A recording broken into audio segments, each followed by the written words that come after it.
एक बार फिर नोडल अधिकारी आरएस बाठ लोगों से बातचीत करने सोहना पहुंचे। आपको बता दें, यहां टूरिज्म की जमीन पर अवैध कॉलोनी बनी हुई है। आइए देखते हैं पूरा मामला। और कुछ जैसे आपने कहा है अभी 10 साल पहले हमारे नगर परिषद में जो है फाइलें सबके घर का फोटो करके और जो भी डॉक्यूमेंट्स जैसे भी थे, जो भी जैसे आप बता रहे हो कि ये मेरा बिजनेस है, मैं ये कमाने वाला हूँ, ये परिवार के सदस्य, सारी फाइल बना के और नगर परिषद में 10 साल पहले दी गई। क्या ये प्लॉटों की रजिस्ट्री हो रखी है? नहीं सर, रजिस्ट्री किसी की नहीं, यहाँ तो सिर्फ असेसमेंट ही है सर। तकरीबन जो है हमारे वार्ड की भी काफी मतलब असेसमेंट पे ही है सर। जैसे आपने मकान बनाया तो आपको प्लॉट किसने दिया था? किसी ने नहीं दिया। जो पहले पैसे जैसे आए आप, या कोई भी बंदा है, कोई भी बता सकता है, जैसे आप आए या मैं नया बंदा आया और मैंने यहाँ प्लॉट ले लिया, वो प्लॉट आपको दिया किसने? किसी ने नहीं दिया। बाबू जी पहले की क्या पत्थर तो चढ़ के हम तो खाना बदल लोग थे हमारे पास, वो यहाँ कर हमने आकर सब यही साथ जब शुरुआत में आए थे ना, जो जगह खाली थी, जैसे भी पेड़ वेड़ काट के पत्थर लगा के अपनी नींव भर के उन्होंने कर लिया। बाद में कुछ लोग ऐसे हैं कि वो वहां से देखकर चले गए ना, तो कुछ वो वैसे देगा, किसी को 2000 में, किसी को 10,000 में। वो बेच कैसे गए सरकार? ऐसे तो 2-2 हजार, इसका मतलब तो ये अभी सरकारी जमीन भी और ऊपर से उससे प्रॉफिट भी ले गए और सरकारी जमीन भी बेच गए। ऐसे बंदों के नाम तो हमें दो ना। आप जो यहाँ कटहरे में खड़े हो, आपको खड़े करने वाले जो बंदे हैं, उन आपके ऊपर तो चलो जो हमने फैसला करना है, जो सरकार करेगी, उन लोगों को तो नहीं बख्शना चाहिए ना, जो लोग यहाँ पर आपको प्लाट कटवा के और भिजवा के यहाँ बेच गए, उनको तो जेल में होना चाहिए। तो ठीक है सर, हम ये बताओ कि अभी मतलब गरीब बंदे का क्या नुकसान है?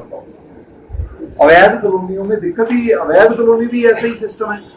फिर प्लाट गाड़ दिया, 10 लाख में बंदे को प्लाट नहीं मिलता, वो वहां पर उसी को अभी बजरी में दे दूंगा, सीमेंट में दे दूंगा, तू यहाँ बना ले, और बाद में शिकंजा चलता रहे जी इनके ऊपर, भी गरीब बंदे के ऊपर जी नोटिस दो, उसका मकान टूटेगा। मैंने ऐसे बंदे भी देख रखे हैं कि हम मकान तोड़ने जाते हैं, वो अपनी ईंट भी उठा के साइड पर रखवाते हैं, फिर मेरी ईंट भी बच जाए।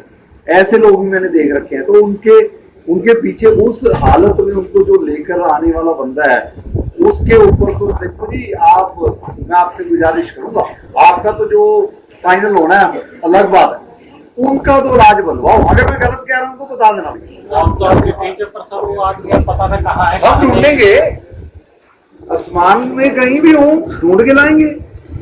4 बंदे तो भाई मैं आपको अभी नाम बता दूं, क्या 4 बंदे यही हैं, आसपास ही हैं, मैं बता देता हूँ। देखो जी, मैं जब भी कहीं आता हूँ मैं पढ़ लिख कर आता हूँ, और मेरे को ये पता होता है कि जी किन बंदों ने ऐसे लोगों के साथ धोखाधड़ी करके इनको यहाँ बसा दिया। आप चाहते हो कि मैं नाम अभी ले दूं तो मैं अभी ले दूंगा, मैं डरने वाला अफसर नहीं हूं। तो 4 बंदों को अंदर भी तो बिठाओ ना। आपकी एप्लीकेशन आपने मुख्यमंत्री साहब को दी है, मुख्यमंत्री साहब स्टेट के हेड है, उनकी एप्लीकेशन जो आपने दी है उसके ऊपर भी डेफिनेटली कोई ना कोई निर्णय, चाहे इधर हो चाहे निर्णय जरूर हो भाई। वो हमारे तो हम उन्हीं के रिप्रेजेंटेटिव हैं।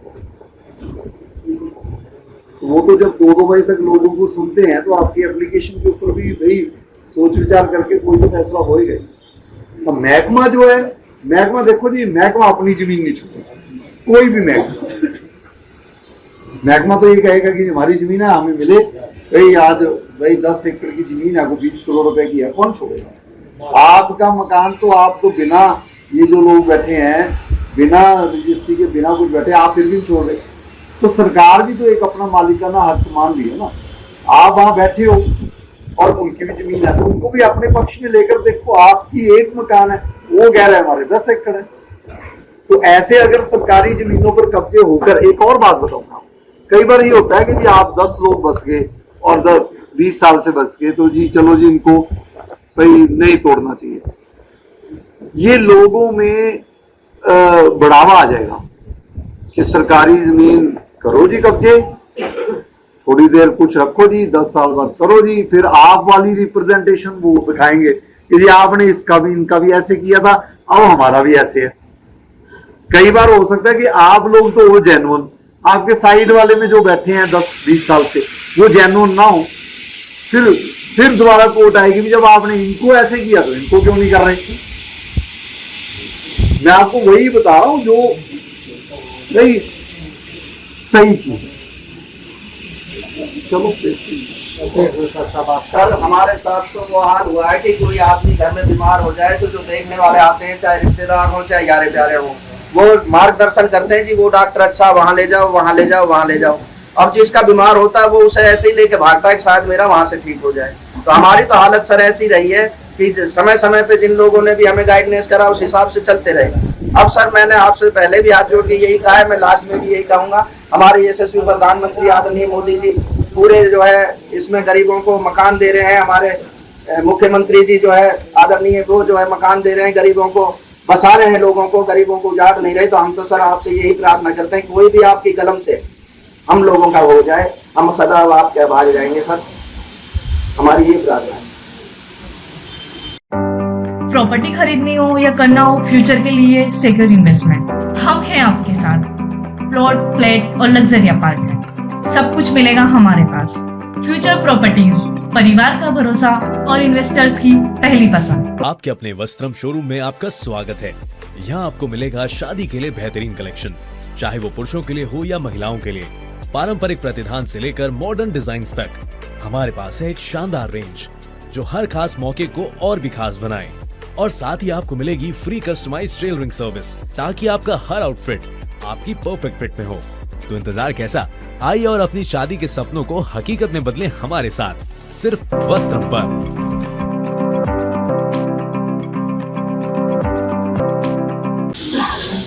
सरकार ने जो लाल डोराने हैं उनको भी मालिकाना हक दिया हुआ है। आप लोग इतने साल से रह रहे हैं, सरकारी कोई तो कागज आपके पास होगा कि आपको यहाँ रहने दिया जाए। अब हमारे 10 किले जमीन है, हमारे को सरकार कह रही है कि अपनी जमीन की बाउंड्री कराओ, डेवलप करो। तो ये चीजें अब जैसे पार्षद साहब कह रहे हैं ऐसे रह रहे थे, मान लीजिए इनका एक खेत है उजाड़ पर है, हमारे बच्चे सबके छोटे छोटे बच्चे जाके वहाँ खेलने लग जाएं और 10 साल तक वहाँ खेलते रहे, इनको कह दिया अब तो यहाँ स्टेडियम बना दो, क्या आप बनने देंगे? जमीन आपकी है, हम खाली में वैसे ही खेल रहे हैं और खेलते खेलते जी अब तो हमारे बच्चे खेलते हैं, इस जगह को स्टेडियम बना दो। पार्षद साहब ने इसका क्या करना है बताइए सर? अगर आपकी जमीन हो तो क्या आप छोड़ देंगे? आप ही बताइए, अगर आप छोड़ देंगे तो फिर हम सरकार उन बातों पे सर मैं बार बार रिक्वेस्ट कर रहा हूँ, उन बातों पे ना जाके सर ये तो हमसे हुआ है, हम तो आपसे करबद्ध प्रार्थना यही करते हैं सर हमारा कोई भी हल निकल जाए जो हमारे आसियाने बच जाए। हम इस बात की तरफ आर्गूमेंट की तरफ तो सर जाते ही नहीं, ना हम सरकार से लड़ सकते हैं, हमारे लिए आदरणीय अफसर हैं, हमारे लिए देवता है, हम लड़ने की उसकी बात ही नहीं है सर, और ना रोज की बात है। आप हमारा कुछ नहीं छीन रहे सर, अपने सरकार की एक वो करके आप अच्छे अफसर हो और आपकी तारीफ है, हम इस बात की तरफ तो सर जा ही नहीं रहे। हमारा तो बार बार आग्रह यही है कि कोई भी हमारे साहब की कलम से, मुख्यमंत्री जी की उससे कोई भी सोल्यूशन ऐसा निकल जाए कि जी सर साहब भी मर जाए और लाठी भी मर जाए। देखिए झगड़ा हम लोग भी नहीं करना चाह रहे, पिछले 3 साल से हम तो सर कोई आर्गुमेंट नहीं देंगे सर किसी, पिछले 3 साल से मैं यहाँ हूँ और बीच बीच में ये पत्रकार साथी बैठे हैं, इनके माध्यम से हम बीच बीच में खबर भी देते रहे हैं कि जी अपने आसियाने का बंदोबस्त कर ले, ये सरकारी जमीन कोर्ट का फैसला डेफिनेटली हमारे पक्ष में आएगा खाली कर। पहले एसडीएम साहब ने ऑर्डर किए, उसके बाद कोर्ट के भी ऑर्डर आ गए हैं, जिस दिन ऑर्डर हुए पत्रकार साथियों के माध्यम से बात वो कर दी गई थी। अगर हमारे मन में आप लोगों के प्रति कोई बुरी भावना होती तो परसों जब नोडल ऑफिसर साहब आए तो हम जेसीबी लेके उसी समय जाते। हम यही चाह रहे थे कि एक बीच का रास्ता निकले कि आपका कम से कम नुकसान हो और सरकार की चीजें चल जाए, क्योंकि सरकार के आदेश से जमीन तो सब खाली करनी पड़ेगी। लेकिन ये मीटिंग इसलिए रखे कि भाई किसी साथी के पास कोई पेपर हो, दस्तावेज हो, तो उसके किसी मेहनत की कमाई है नुकसान ना पहुंचे। आप लोगों को देखो जमीन तो खाली करनी ही पड़ेगी सर, उसके लिए ये है कि अगर आप लोगों को 1-2 दिन टाइम चाहिए कि हम अपना सामान शिफ्ट कर ले, हमारा नुकसान ना हो, वो एक अलग मैटर है। लेकिन इस तरह सरकार अपनी चीज नहीं छोड़ पाएगी, उसके लिए फिर कार्रवाई उसी हिसाब से आगे बढ़ेगी, क्योंकि सरकार की आदेश है, सरकारी जमीन है वो खाली करनी पड़ेगी। आपके पास कोई दस्तावेज है, हमारा आपसे कोई व्यक्तिगत दुश्मनी नहीं है। अगर ऐसी होती तो मैं 3 साल पहले आया था, 3 साल पहले शुरू हो जाते और ये 3 दिन कल मुनादी कराई है, कोई ज्यादा से ज्यादा लोगों को पता लगे, किसी के पास कोई दस्तावेज हो, किसी का नुकसान ना हो, क्योंकि जब जेसीबी चलती है तो वो उसी हिसाब से चलती है साहब। अब मान लीजिए मैं आपके घर पे किराए पे आया, मैं यहाँ नौकरी कर रहा हूँ, दूर से आने जाने में दिक्कत है, 10 साल आपके घर में रहा, किराया करता रह रहा हूँ, आप 10 साल बाद कहते हो कि मेरा मकान खाली कर दो, मैं चोर के बनाऊंगा, मैं इनको मना दी, मैं तो यहीं रहूंगा, अब भाई मैं तो इतने दिन से किराया दे रहा हूँ साहब, वो तो गलत बात हो जाएगी। जो जेन्युइन तरीका है जिससे किसी का नुकसान ना हो या कम से कम हो, हम उसी पर्पज से बैठे हैं। हम लोगों के पास भी काम है, कोई यूं तो है नहीं कि इतनी भीड़ इकट्ठी कर आप लोगों का उस पर्पज से है। लेकिन एक बात आप अपने मन में बिठा लीजिए कि जमीन सर्कल रेट से इन चीजों के हिसाब से मुझे नहीं लगता संभव होगी, क्योंकि अवैध कब्जा है, बिना किसी की परमिशन के है, और आप लोगों के पास कोई दस्तावेज नहीं है। अगर दस्तावेज होते तो एसडीएम कोर्ट में ही जीत जाते आप लोग। 4-5 साल एसडीएम कोर्ट चला, 8 साल सरकारी कोर्ट में चला। और बिजली का बिल तो सर मैं आपके मकान में आऊंगा तो मेरे नाम से भी हो जाएगा, आप किरायानामा देंगे तो, लेकिन इसका मतलब ये नहीं कि मैं आपके मकान का मालिक बन जाऊंगा। तो जो भी आप जेन्युइन आप लोग सलाह करके बताइए कि किस तरह से करें ताकि आप लोगों का नुकसान ना हो और चीजें हो जाए। जमीन मोटा मोटी आपको मतलब ये है कि सरकारी कोई भी, ये तो टूरिज्म की, अब फॉरेस्ट की भी खाली करी आपने, जब फॉरेस्ट की कर दी तो फॉरेस्ट की हुई है जी खाली, फॉरेस्ट की खाली करी है तो हम भी आपको मकान थे वहाँ, वो सर जिस पर मकान थे ना जी वो तो छोड़ दी है, और वो बाकी जो जमीन थी अलग साइड में खाली पड़ी थी, भैंस वैंस और उपले उपले थे रखे थे, वो खाली कर दी, वो खाली करवाई है। मकान छोड़ दिया जैसे कैसी। वार्ड नंबर 12 में भैंसों से झुग्गी झोपड़ी डाल के 8.5 एकड़ जमीन पर कब्जा कर रखा है। 8.5 एकड़ जमीन जैसे आप जैसे अफसर वो भी थे, अफसरों ने कहा हमने वो 8.5 एकड़ जमीन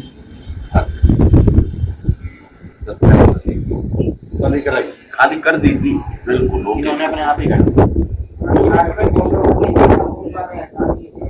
अगर वो अब कार्रवाई नहीं होती 2 साल बाद वहाँ भी मकान हो जाते हैं। जो भी बना रखी फ्री का तो साहब मेरे को भी आप एक मकान दे दो, पूरे गाँव में तेल फूको, मैं भी यहीं रहने लग जाऊंगा। चलो अफसर तो अफसर ही है, हमने तो वैसे ही मतलब 2-4 दिन जो 10 टाइम लगा वो लगा।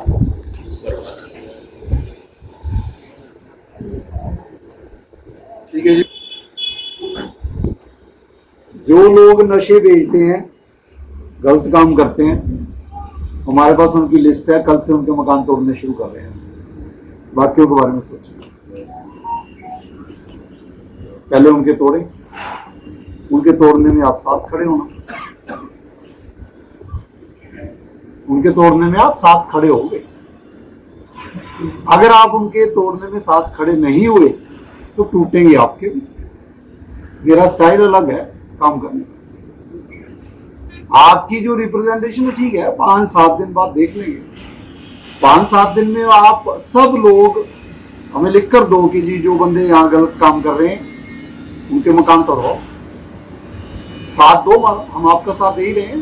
हफ्ता तो लिख कर दे दो कल या आज ये बंदे हैं जी, इनके ऊपर हमें शक है, यही लोग खराब कर रहे हैं, नशे कर रहे हैं, गलत काम हो रहे हैं, और मैं वो लिस्ट आपकी मैं अपनी लिस्ट से मिलाऊंगा।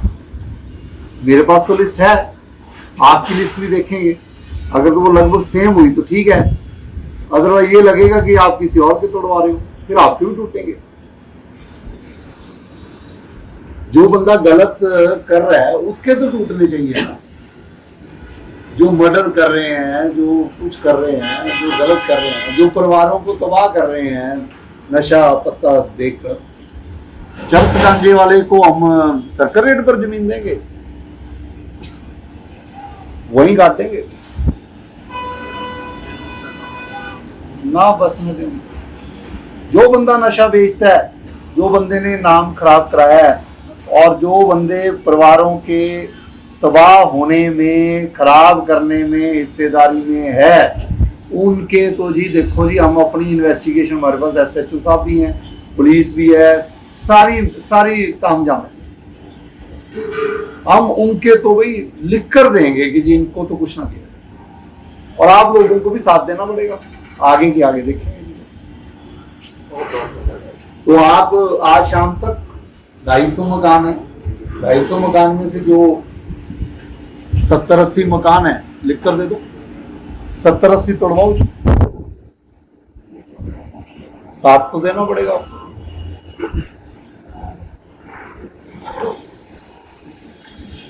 मुझे पता अब आप बात आएगी नहीं,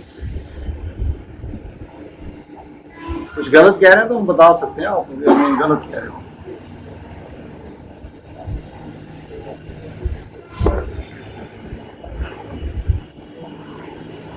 आपके हिसाब से ऐसे कितने मकान होंगे? भाई देखो, SHO साहब ने मेरे को अभी कल बताया कि इन कॉलोनियों में नाकेबंदी करनी पड़ रही है। क्यों करनी पड़ रही है, इसका जवाब दो जी आप। SHO साहब को नाकाबंदी आपकी कॉलोनी में कोई आए जाए इसके ऊपर पाबंदी लगाकर चेक करवा के क्यों जाने दे रहे हैं? हर जगह कॉलोनियों में नाके क्यों नहीं लगे?